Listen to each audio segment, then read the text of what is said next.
প্রচলিতভাবে আমরা বিভিন্ন ধরনের মহাসাগরের নাম দেখতে পাই।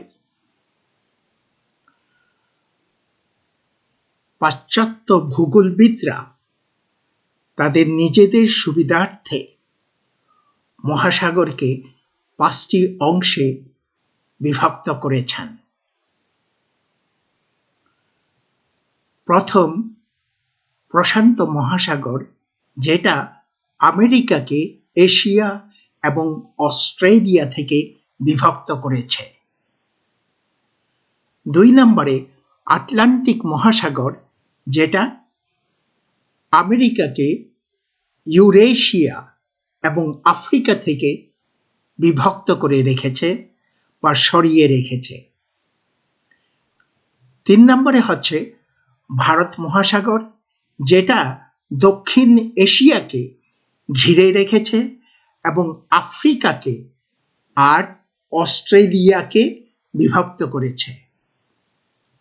চতুর্থ, দক্ষিণ মহাসাগর বা অ্যান্টার্কটিকা মহাসাগর।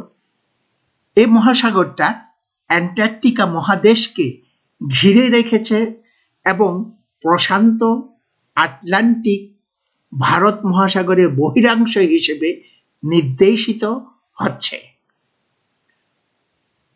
পঞ্চম বা 5 নম্বরে হচ্ছে উত্তর মহাসাগর বা আর্কটিক মহাসাগর।